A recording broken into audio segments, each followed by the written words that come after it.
lagi kami dapat menggunakan waktu kami untuk bersekutu dengan Tuhan. Kiranya Tuhan memberkati kami hari ini, sama seperti yang kami sudah lakukan pada hari-hari yang lalu. Karena kami datang dengan kerinduan, kami datang dengan kekosongan, kami datang dengan kebutuhan. Dan Tuhan yang melihat ketulusan hati kami dengan semua penyerahan hidup kami ini, Tuhan akan melengkapi kami, Tuhan akan penuhi kami, Tuhan akan kuteguhkan kami dengan roh-Mu, dengan hadirat-Mu, karena itu yang kami perlukan.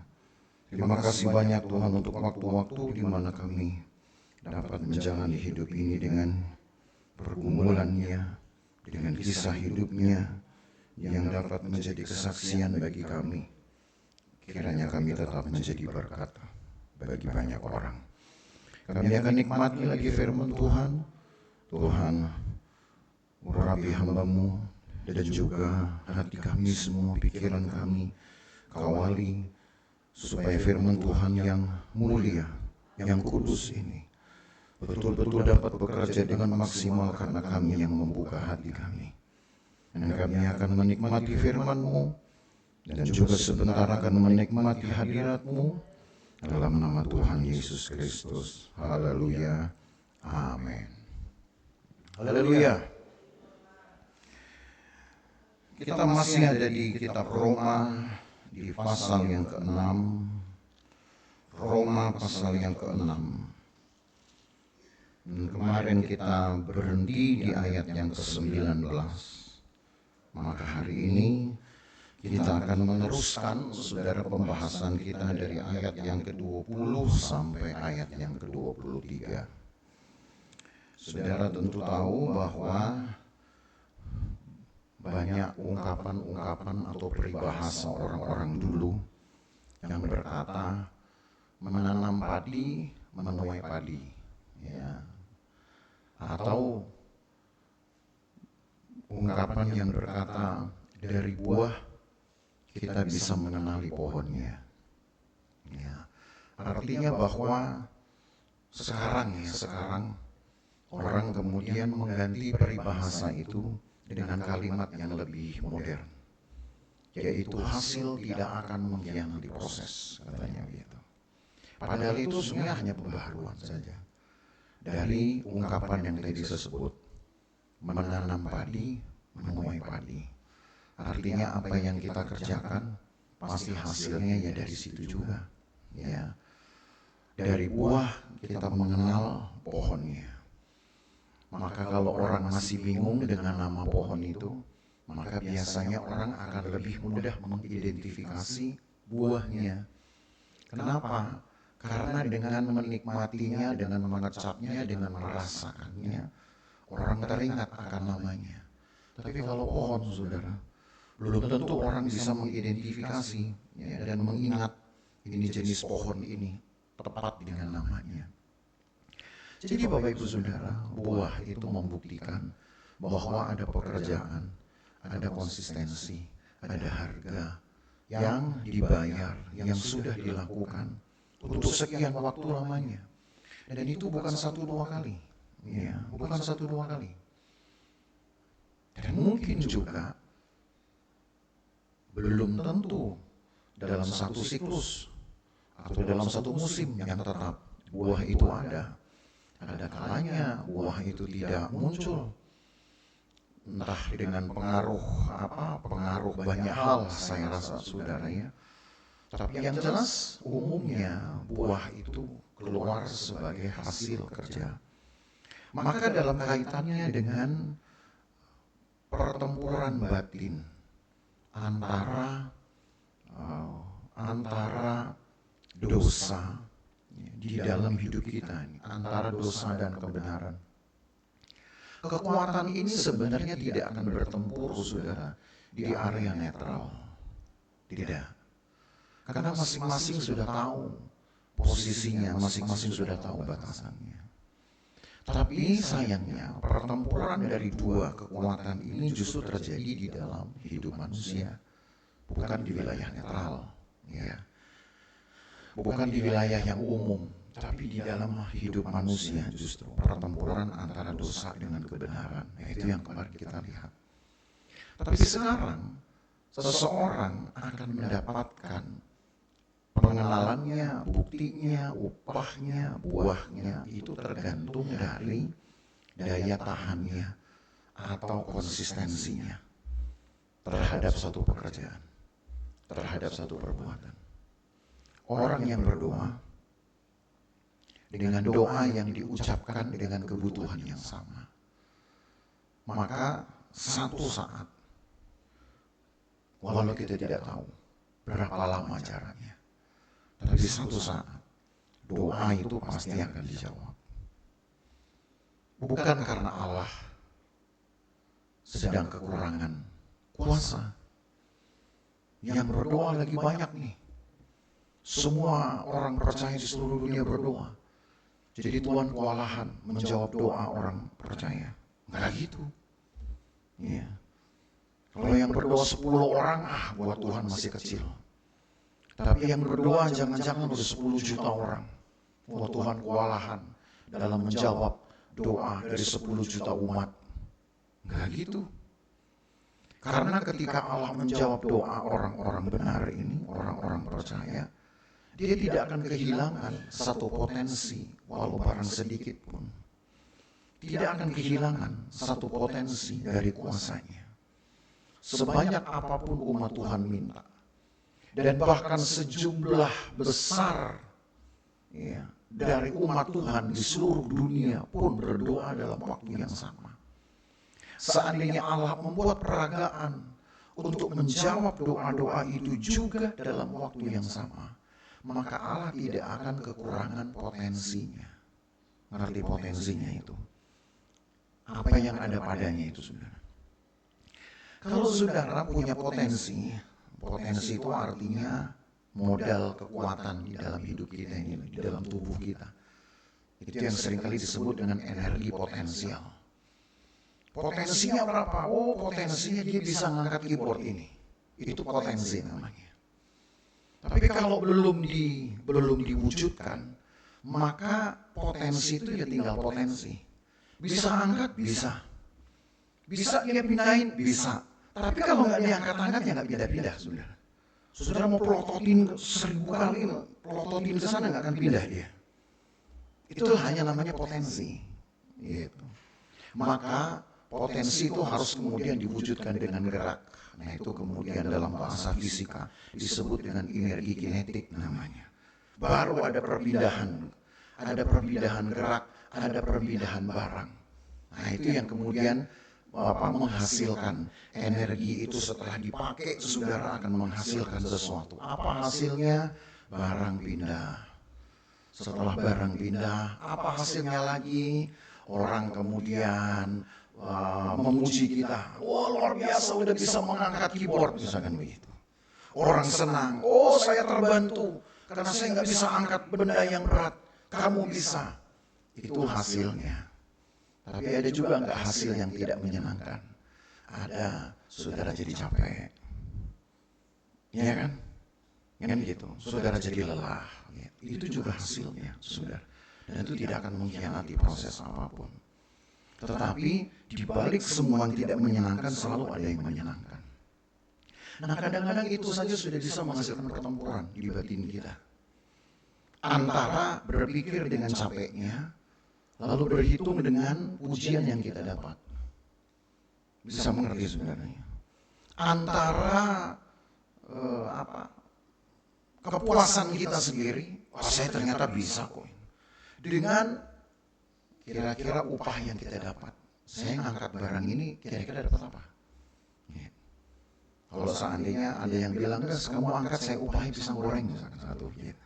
Semangat lah lumayan. Gitu. Tapi kalau nggak diupah apa-apa, antara kita mau, antara mungkin kita ingin mencari hal positif, misalkan gitu. Saya pengen gerak aja, yang penting keluar keringat. Itu tetap akan ada pertempuran itu.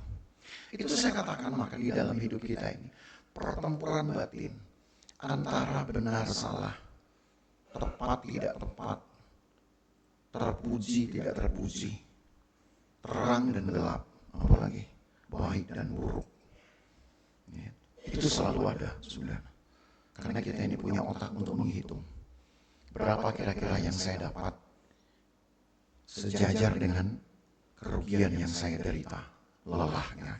Karena energinya keluar.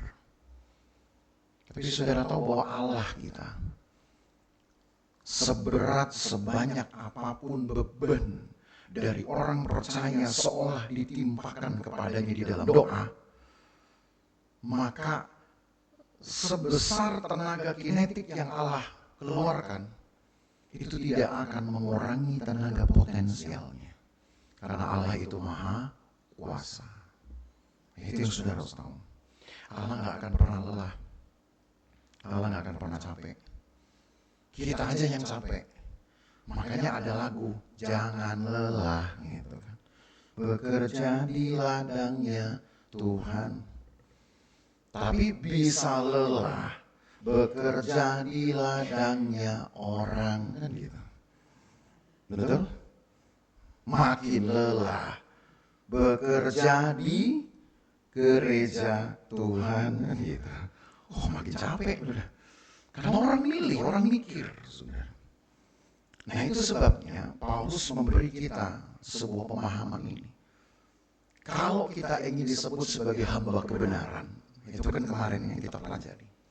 Dan untuk menunjukkan bahwa kita itu dikuasai kemudian oleh keinginan hati, oleh kerinduan yang juga benar demi mendapatkan apa yang mulia, apa yang besar gitu. Maka Alkitab kemarin mengajar kita menggunakan anggota tubuh kita untuk alat kebenaran. Tapi saudara tahu, ada lelahnya itu, ada capeknya. Orang berdoa capek nggak? Capek. Jangan bilang nggak capek, saudara, capek. Tapi kalau rasa capek saudara itu kemudian hilang oleh karena sukacita saudara bersekutu, itu tandanya kita sudah mulai bisa berhitung untuk mendatangkan keuntungan bagi kita dan juga mendatangkan kemuliaan bagi Tuhan. Capek, berdoa itu capek, saudara. Betul-betul capek. Saya ingat, saya belajar itu dari gembala saya. Kalau berdoa, dia tidak pernah mau menggeser posisi berlututnya. Nggak pernah dia mau menggeser. Padahal saya tahu dia capek. Bahkan seringkali saya tungguin. Kenapa? Karena gembala saya suka marah dengan saya. Kamu saya suruh berlutut aja 1 jam nggak bisa. Tulang masih kuat nanti gitu. Karena gembala saya udah berumur, udah tua. Kesel dong saya, saudara. Saya tunggu nih. Suatu kali you geser nggak dari tempatmu?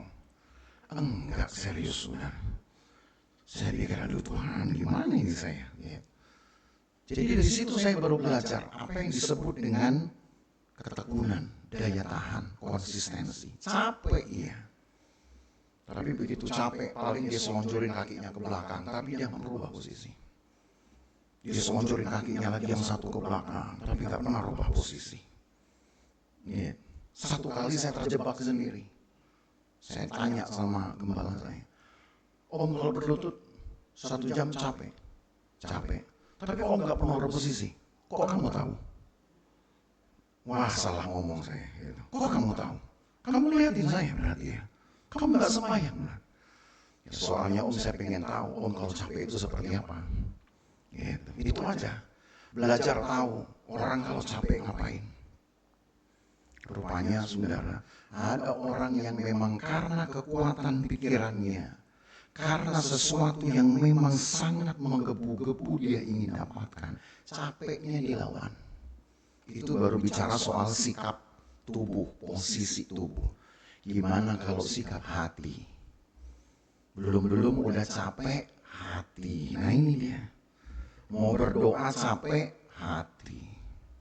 Kalau capek fisik masih bisa dilawan, ada jamu. jamu menghilangkan pegelinu. Capek jiwa, capek hati, nggak ada jamunya, saudara. Mau dikasih cukyok satu kilo juga nggak akan itu ada obatnya. Jadi saudara tahu bahwa apa yang terjadi di dalam hidup kita, di dalam batin kita, itu ternyata jauh lebih berat dari apa yang sedang terjadi di luar. Peperangan yang terjadi di luar kita ini, saudara, peperangan antara kejahatan dengan kejahatan, kejahatan dengan kebaikan, bahkan kebaikan dengan kebaikan juga bisa berperang di luar kita. Gak ada bahayanya itu. Gak ada bahayanya. Taruh kata yang satu mau pakai bom, yang satu mau pakai mercon kayak misalkan. Gak ada bahayanya itu. Yang paling bahaya di dalam hidup kita justru. Karena itu akan menentukan nanti hasil yang kita terima. Maka di dalam mengelola satu sikap hati dan juga sikap ibadah. Saya tekankan ini penting, saudara. Karena orang-orang kudus ini yang mau menanti berkat besar berupa kuasa roh Tuhan itu, mereka berdoa itu untuk sekian hari yang memang gak dicatat dalam Alkitab berapa lama. Gak dicatat di dalam Alkitab. Hanya mereka menunggu sampai kegenapan waktu tibanya hari pencurahan Roh Kudus. Yang dihitung hari ke-50 setelah Paskah. Nah, kalau kita menggunakan aturan itu, maka harusnya kita nggak perlu berdoa sampai 10 hari. Harusnya. Mengapa? Karena hari raya Paskah sampai dengan hari raya Pentakosta itu hanya berjarak 50 hari total. Paskah saja sudah berlangsung 3 hari sendiri.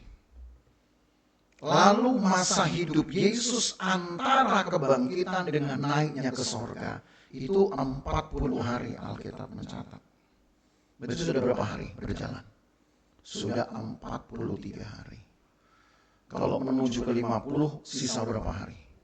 Tinggal 7 hari. Seharusnya kalau dihitung dari situ, kita berdoa nggak perlu sampai 10 hari juga. Cukup kita berdoa itu sampai hari Rabu nanti. Kamis, Jumat, Sabtu, ini hari ketiga, Minggu, Senin, Selasa, Rabu. Rabu hari Pentakosta. Doanya sampai hari Selasa bahkan. Hari Rabunya hari Pentakosta. Tapi tradisi gereja kita udah kebiasaan. Pentakosta harus dibikin hari Minggu. Gitu. Kalau di Manado itu sudah ada perayaan tahunan yang dikenal dengan kata Bonsdah. Nah, ini ada orang Manado kan. Wah, itu besar-besaran betul. Hari apa? Pentakosta. Itu bisa ibadah bisa di lapangan. Kalau kita mau, bolehnya ada lapangan bola dekat sini. Ya, di belakang juga ada lapangan bola itu di Tanggilio. Ya. Kalau kita mau bikin, boleh juga. Tapi itu tradisi gereja. Tapi kalau lihat hitungan Alkitab, harusnya Selasa malam udah hari terakhir kita berdoa. Rabu hari Pentakosta. Tapi bukan karena harinya lagi kita berdoa. Kita berdoa karena memang sudah merupakan satu kebutuhan. Bahkan dulu gembala saya masih ingat betul ketika saya berpraktek itu. Selesai hari Sabtu yang depannya, hari ke-10 berdoa. Dia lanjutin lagi, hari Senin dan Selasa, hari ke-11, hari ke-12 masih berdoa juga. Bahkan dia perlu, kalau saya sih maunya udah 1 tahun gak usah ada wadah-wadah. Berdoa terus 1 tahun, jemaatnya yang protes justru. Kenapa? Rupanya hal berdoa itu lama-lama menjemukan. Maka Bapak Ibu Saudara, dari sinilah kita belajar sekarang.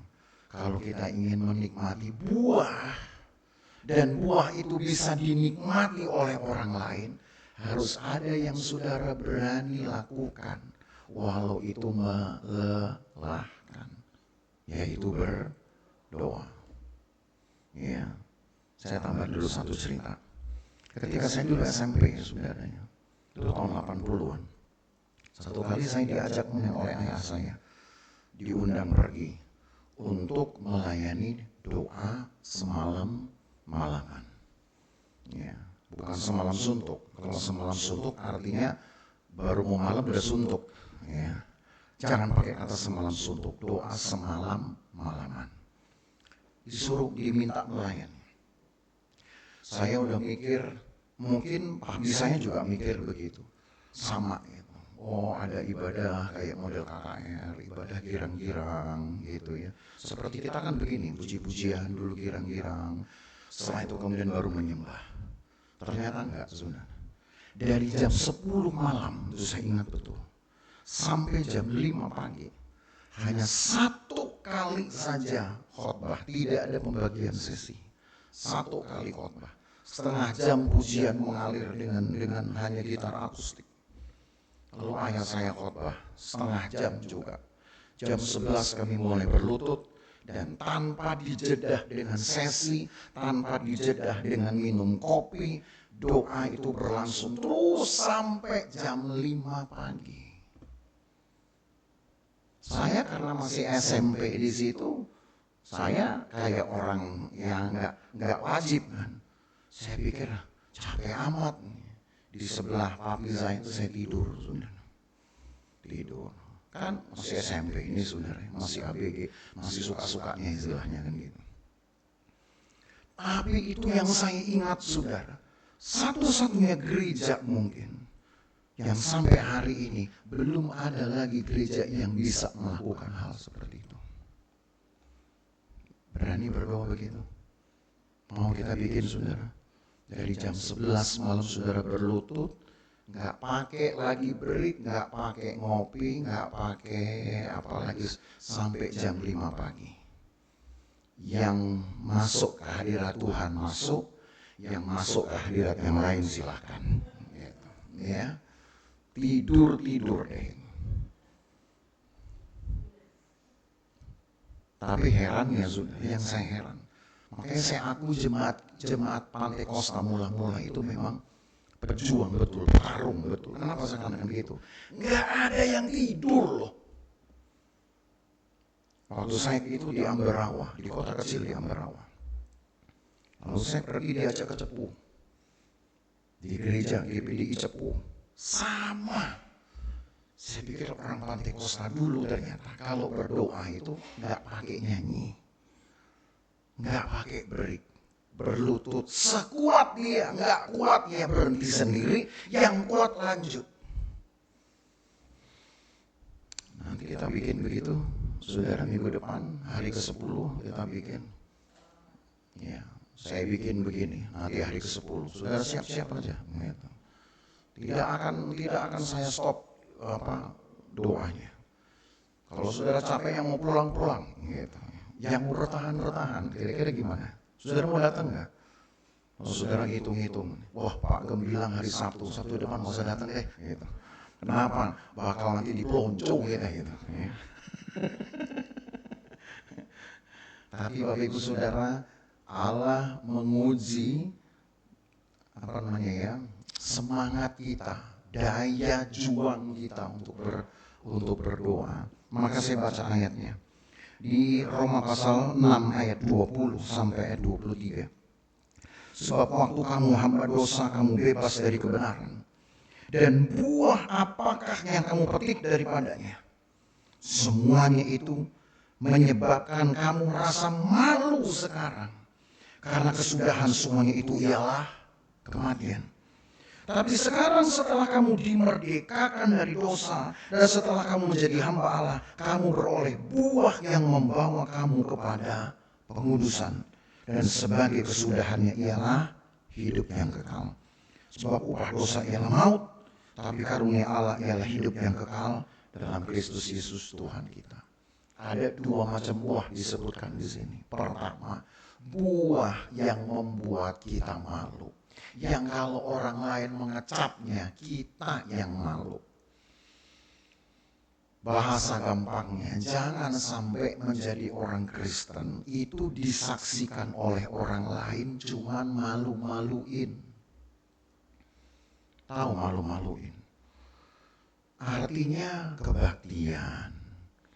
Tetapi perkataannya nggak cocok dengan orang yang rajin kebaktian. Katanya berdoa, tapi kok bahasanya minim sekali dengan bahasa pujian. Minim dengan bahasa memberkati orang. Yang ada bahasa nyumpahin orang. Katanya, nah gitu. Itu yang disebut dengan bikin malu.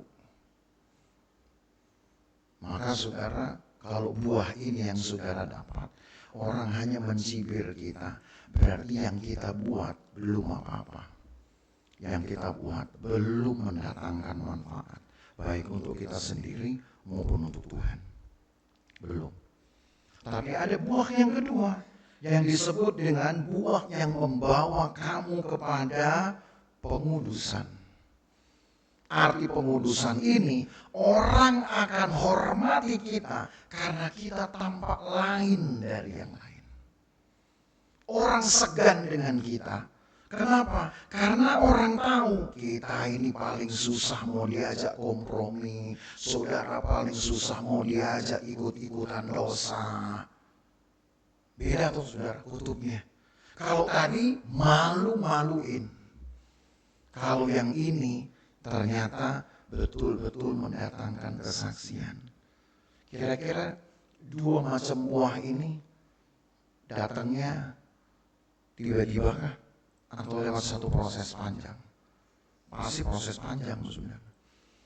Karena seseorang tekun melakukannya, memberikan anggota tubuhnya untuk Tuhan. Bahkan sering menggunakan anggota tubuhnya untuk juga menumpangkan tangan. Untuk juga menyalami orang. Memberikan kasih, mengekspresikan kasih. Lama-lama orang akan bersaksi. Orang itu orang yang takut Tuhan. Tapi kalau tangan ini saudara buat separuh-separuh. Di gereja lipat tangan. Lalu di luar gereja kemudian saudara buka tangan. Lalu kemudian saudara lukai orang dengan tangan. Di gereja lipat. Di luar gereja saudara urakan dengan tangan ini. Orang pun gak akan memberi kesaksian apa-apa. Jadi yang kita buat itu pun tidak menunjukkan siapa kita. Buah menunjukkan pohonnya. Tanam padi pasti tuai padi. Maka mudahnya Bapak Ibu Saudara supaya saudara mendapatkan apa yang saudara rindukan. Dan supaya Tuhan juga mempercayakan apa yang dia punya itu karena kita layak. Maka pakailah waktu yang saudara punya. Pakailah kekuatan yang saudara punya. Itu potensial. Berdoa. Kalau memang karena capek berdoa, bertahanlah. Toh kita berdoa ujung-ujungnya hanya 40 menit.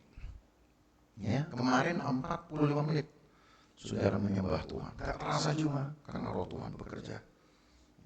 Tapi kalau saudara nggak berdoa dengan otot, maka lama-lama otot kita yang tegang. Percayalah itu jadi bosan kita. Usrak sana, usrak sini, goyang kiri, goyang kanan. Nah, gitu. Ya, kemarin tertib sekali. Enak sekali. Berdoa. Kenapa? Karena memang kita hanya menghadap hadirat Tuhan. Usaha yang keras itu tidak akan mengkhianati saudara hasilnya. Jadi sama seperti halnya kita menginginkan hasil maksimal, tenaga kita, modal kita akan keluar banyak. Saudara ingin sesuatu yang besar dari Tuhan, roh Tuhan, pakai anggota tubuhmu untuk memuji Tuhan. Maka kalau beribadah, kalau berdoa, jangan diam. Lantunkan kepada Tuhan penyembahan saudara. Lantunkan kepada Tuhan pujian saudara. Tapi saudara bingung gimana caranya yang berdoa ini. Yang kemudian cespleng gitu. Yang kemudian hadirat Tuhan bisa saya rasa. Saya belajar dari gembalanya ayah saya. Bukan gembala saya. Gembalanya papa saya dulu. Dia ngajar begini.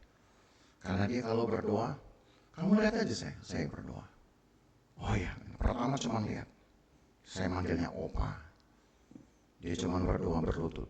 Saudara tahu, dari menit ke menit, dari detakan detik itu terus sampai habis 1 jam putaran.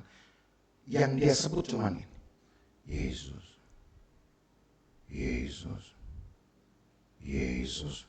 1 menit, Yesus. 5 menit, Yesus. Nggak ada yang berubah. 20 menit, Yesus. Saya pikir apa asiknya, men. Tapi tiba-tiba saudara setelah itu, saya lihat ada sesuatu yang berubah itu dari postur tubuhnya. Sesuatu yang berubah kemudian dari kata-katanya. Tadinya dia ngomong itu konsisten sekali dari pikirannya. Cuma itu aja. Pelan-pelan dia mengucapkan bahasa yang bukan dari pikirannya sendiri. Karena bahasa itu berubah terusnya. Itu yang saya kenali kemudian dengan bahasa roh. Tapi mengawalinya, Yesus. Cuma gitu doang. Yesus. Orang sekarang, kadang-kadang kita udah pancing dengan praise and worship plus making melody. Nggak jadi-jadi. Saya pikir itu Tuhan yang salah di mana ini? Sementara kita mencoba mengimprove doa-doa kita, penyembahan kita. Nggak salah kan itu? Nggak salah sebenarnya. Kami memuliakan Engkau Tuhan sekali lagi. Kami tinggikan Engkau Tuhan 2 kali lagi. Nggak jadi-jadi. Kadang gemes saya gitu. Apa sih yang salah ini? Rupanya kalau diusut saudara, yang salah karena kita nggak sabar. Pengen setelah kita bilang 2 kali lagi, Tuhan tahu dong, saya ini udah nggak sabar, udah capek. Makanya Tuhan nggak kasih saudara. Makanya nggak usah hitung. Nah kalau udah dengar orang menyembah Tuhan, apalagi pemimpin pujian kadang nyanyi sekali lagi. Gitu. Masih ulang 2 kali lagi, berkali-kali, tetap aja. Karena memang hati kita belum bertarung dengan kelemahan kita sendiri. Maka yang saya mau katakan, jadilah petarung, saudara. Berdoa itu saudara sedang bertarung dengan kelemahanmu. Saudara sedang bertarung itu dengan waktumu sendiri. Saya harus pulang nih, udah malam nih, misalkan gitu. Bertarunglah saudara. Saya percaya kalau Allah melihat kemurnian hati saudara, Allah akan bekerja kok. Kan tanam padi, tuai padi. Saudara berdoa untuk karunia rohani, kan itu. Kita baru 2 hari baru melihat konsistensi tentang tubuh ini kita pakai sebagai senjata kebenaran. Dan sekarang kita belajar tentang konsistensi menggunakan tenaga kita. Bertarung seperti orang yang tanam sesuatu. Tanam padi perlu 1 garis panjang. Tapi nanti yang dia tuai padi juga. Dia perlu tanam padi mungkin berhari-hari untuk 1 petak ladang. Tapi toh nanti ujungnya berapa bulan kemudian dia akan tuai padi juga. Lelah tidak apa-apa saudara. Maka saya teringat, saya tutup dengan 1 ayatnya di dalam Lukas pasal 18 itu ya. Seorang janda yang minta pembelaan. Lukas pasal 18. Janda ini minta dibela oleh hakim yang lalim. Gitu. Pasal 18 mulai ayat 1, Lukas 18.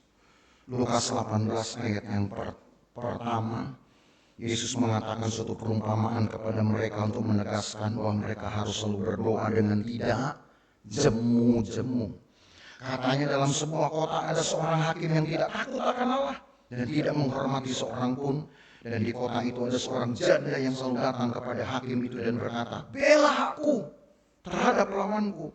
Beberapa waktu lamanya hakim itu menolak.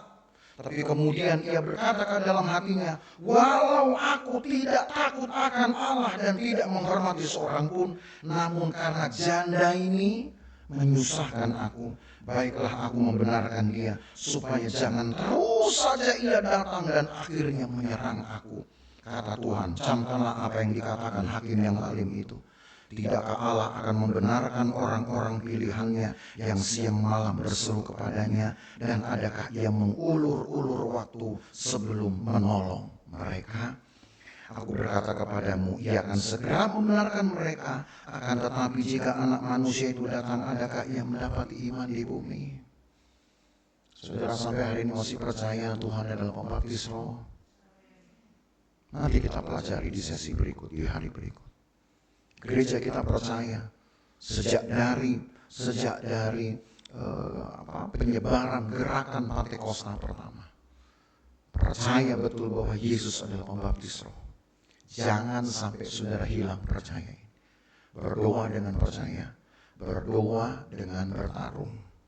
Maka yang saudara rindukan, saudara akan alami. Saudara akan dipenuhkan dengan roh Tuhan.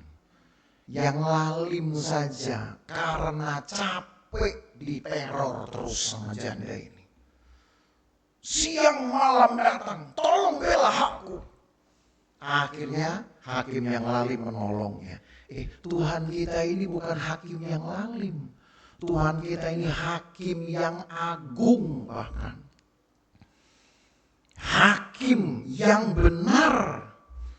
Maka dia juga akan melihat kesungguhan umat Tuhan.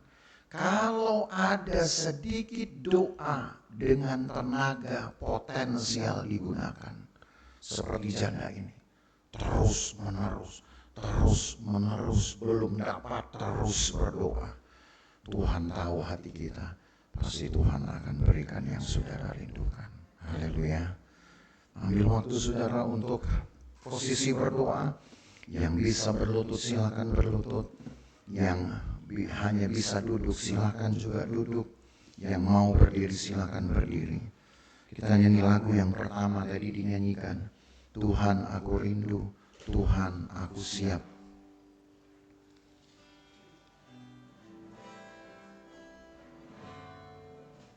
Tuhan aku rindu,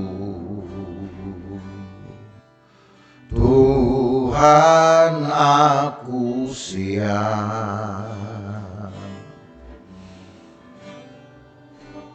Aku dengan rohmu, ku rindu lawatanmu, ku rindukan roh saat ini.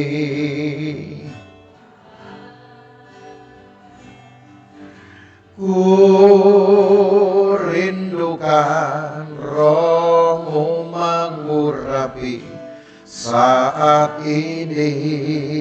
Yesus lagi. Tuhan aku siap Tuhan. Tuhan aku rindu.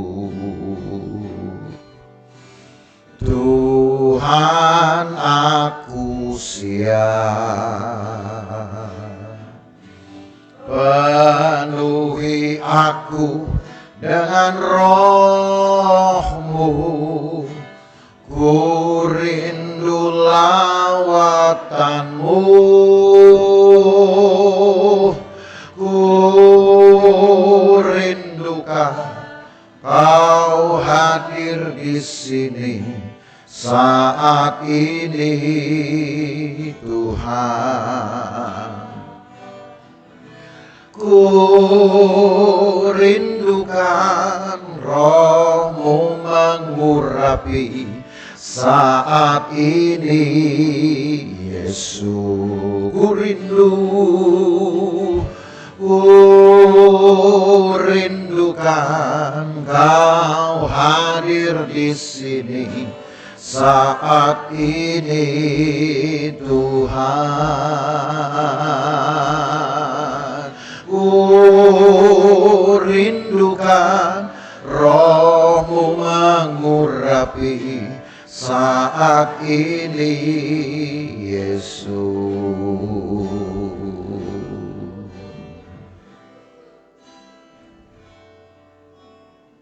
Haleluya. Berdoalah saudara. Sembah Tuhan kita. Hampiri tahtanya. Ya lama-lama.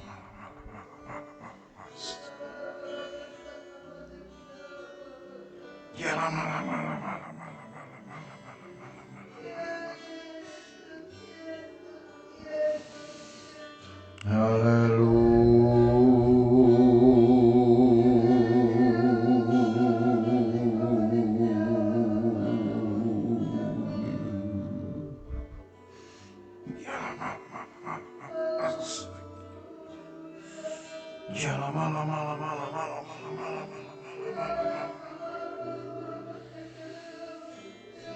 Haleluya, Yesus, haleluya.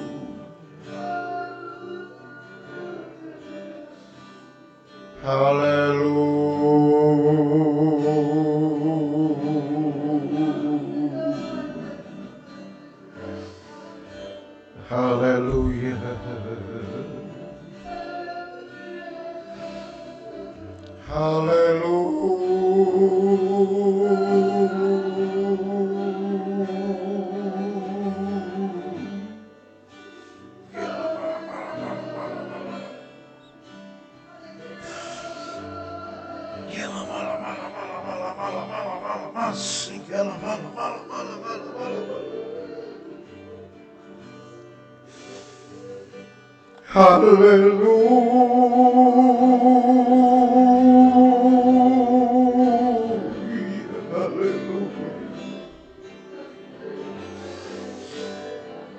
Yesus, haleluya, haleluya, haleluya.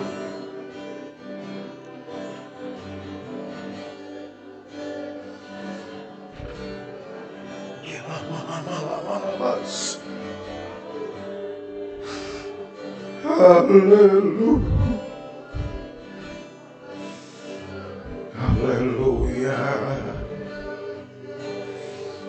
Haleluya.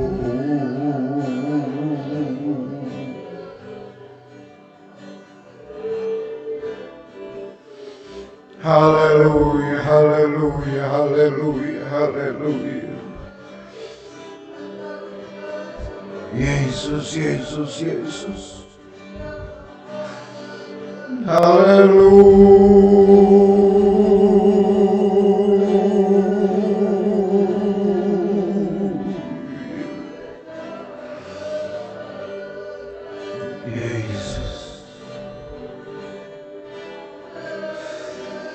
Haleluya, haleluya. Oh, haleluya.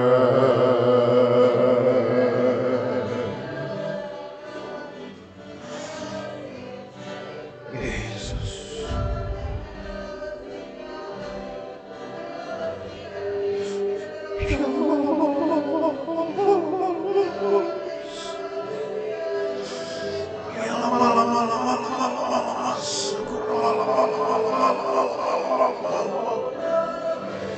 Haleluya, haleluya,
Curahkan Tuhanku hujan Roh-Mu, basahilah sekarang tanah gersang. Telah lama ku nanti berikan ini, lalu ku bersyukur menyembah-Mu. Curahkan Tuhanku hujan Roh-Mu, basahilah sekarang tanah gersang. Telah lama ku nanti berikan kini, lalu ku bersujud menyembah-Mu. Curahkan Tuhanku hujan Roh-Mu, basahilah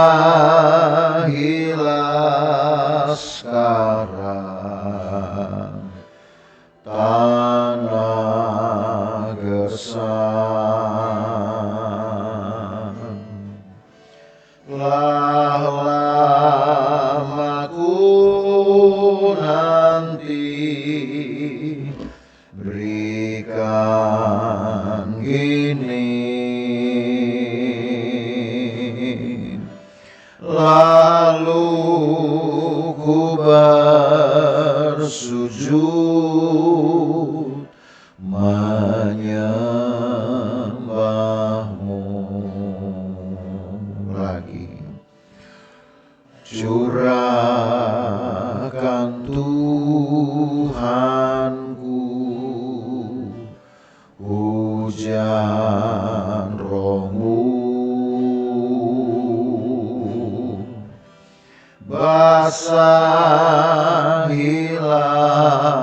sekarang tanah gersang. Telah lama ku nanti berikan kini, lalu ku bersujud menyembah-Mu.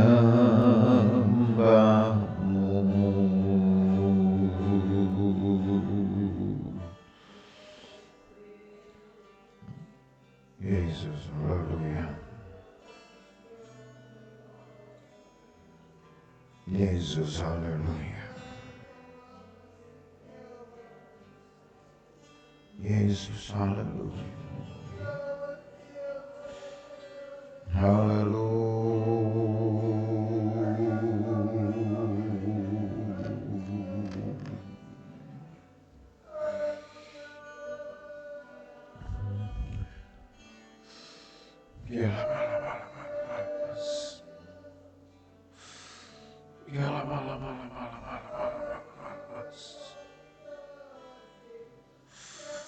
Haleluya, haleluya.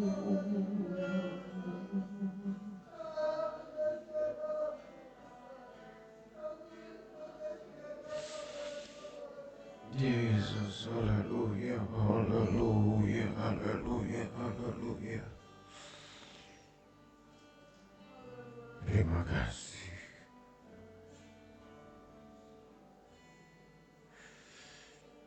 Haleluya, haleluya.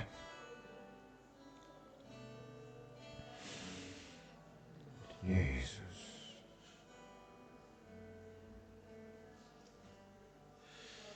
Terima kasih.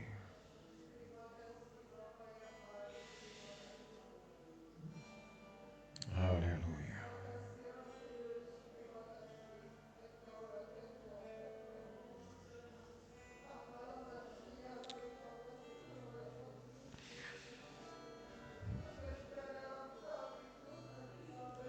Yesus, haleluya.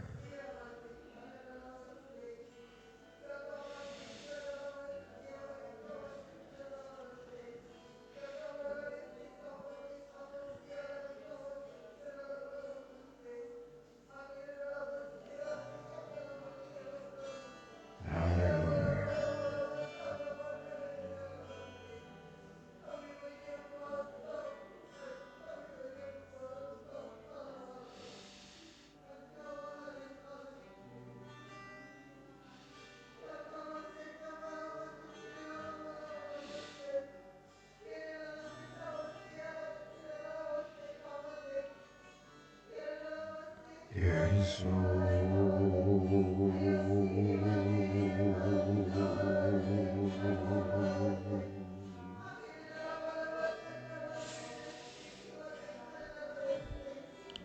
Yesus, Yesus.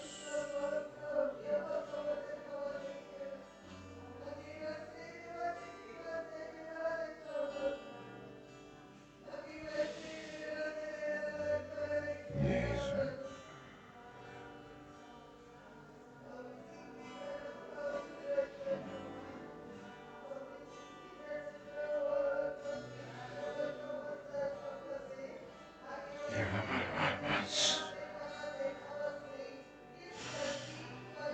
Haleluya.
Jesus, hallelujah.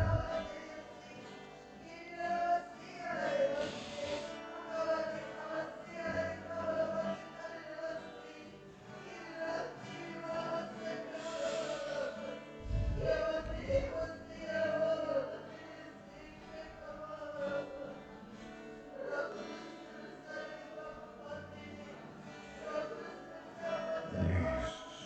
Amen. Amen. Amen. Amen. Terima kasih.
Terima kasih Tuhan.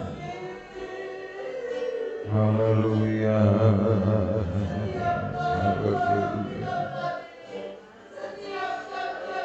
Haleluya. Haleluya.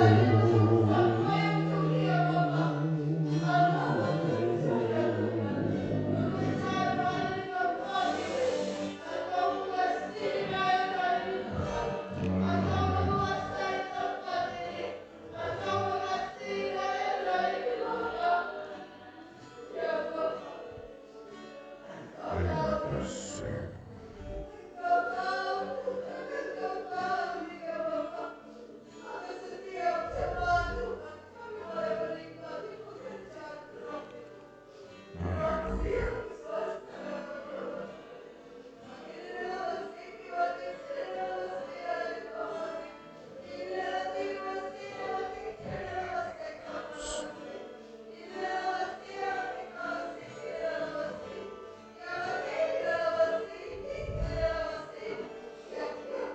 Haleluya. Haleluya. Amin. Amin. Amin. Haleluya. Haleluya. Amin.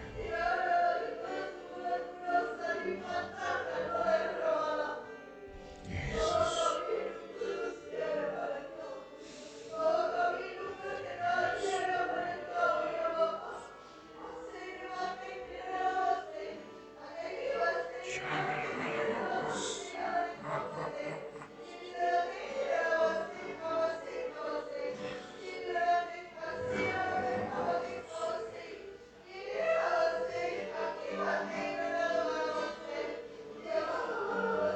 Haleluya.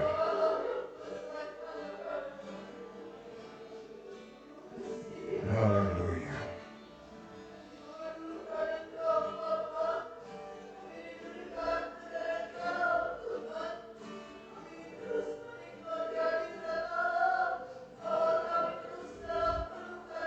Yesus. Haleluya.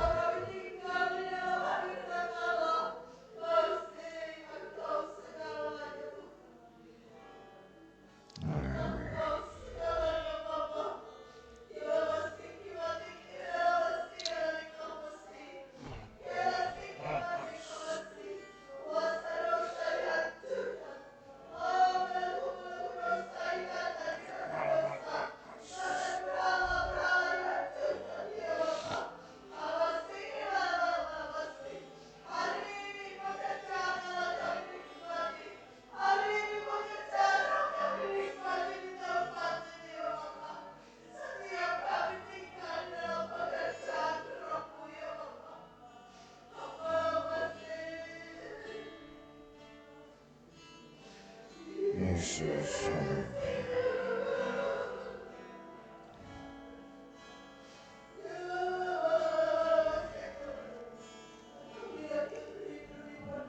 Haleluya. Haleluya.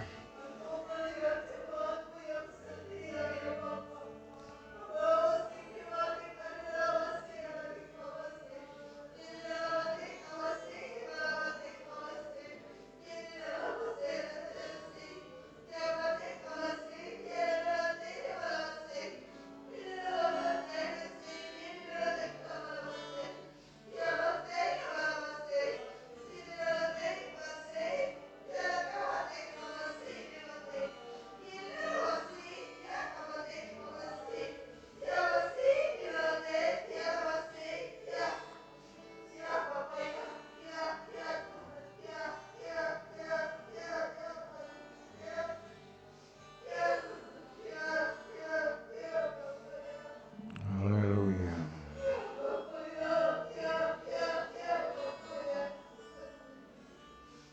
Dia terlebih besar, Dia terlebih besar di dalamku,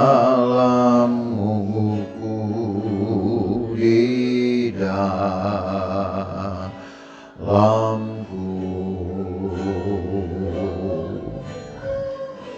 Dia terlebih terlebih besar, Dia terlebih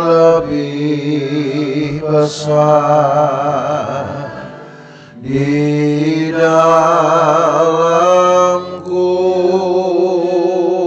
selama-lamanya.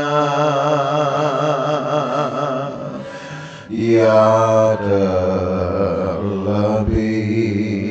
besar, Dia terlebih besar di dalamku, di dalamku.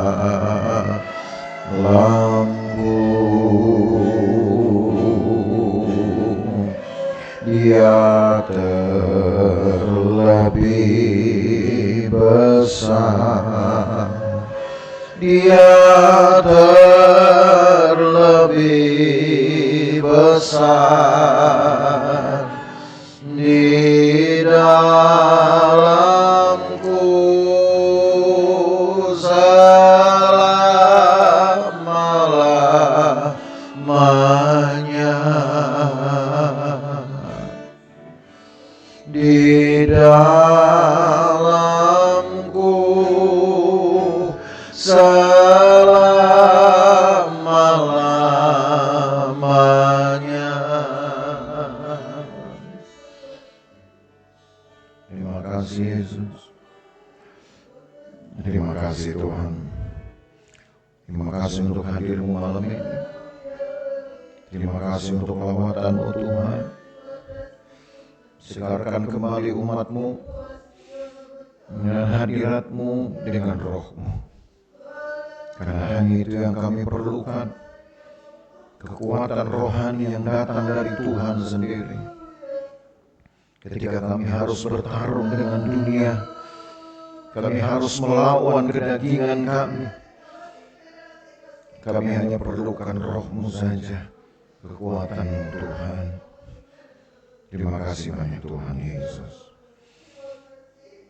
Terima kasih Tuhan. Berkatilah jemaat-Mu, mereka yang hadir di hari ini, dengan tetap menjaga kerinduan mereka untuk menikmati hadirat Tuhan. Berkati Tuhan semua rintangan yang mereka lawan. Mungkin itu kelelahan fisik yang mereka lawan, atau mungkin ada hal yang masih merepotkan mereka tapi mereka tinggalkan. Mereka ingin bersekutu dengan Engkau. Tuhan hargai, Tuhan yang tahu pengorbanan mereka dan kesungguhan mereka. Berkati ya Tuhan persekutuan umat-Mu ini. Terima kasih banyak Tuhan Yesus. Jagai hari ke hari, malam ini hingga esok hari. Tuhan pagari tempat kami beristirahat, rumah kami masing-masing. Jauhkan dari bahaya, celaka, dan perbuatan jahat orang lain. Kami pulang dari tempat ini juga, Tuhan juga jagai, baik jauh maupun dekat, baik berkendaraan maupun berjalan kaki. Tuhan beserta dengan kami. Kami tiba di rumah dengan selamat dan sukacita. Terima kasih banyak Tuhan Yesus. Engkau memberkati umat-Mu, memberkati seisi rumah mereka, berkati anak cucu mereka. Dan apa yang kami bisa nikmati sebentar juga Tuhan berkati, sucikan, kuduskan menjadi kuat sehat bagi tubuh kami tentunya. Terima kasih banyak Tuhan. Berkati anak-anak Tuhan yang selalu mau mengambil bagian dalam pelayanan ini, rela berkorban. Tuhan memberkati mereka. Dalam nama Tuhan Yesus Kristus, kami mengakhiri ibadah doa kami di hari ini dengan menerima berkat dari Allah Bapa, kasih sayang dalam persekutuan dengan anaknya Yesus Kristus, penyertaan Roh Kudus memelihara kita dari hari ini sampai selama-lamanya, dan berkat ini kita terima di dalam nama Tuhan Yesus Kristus, dan kita yang percaya berkata amin. Puji Tuhan.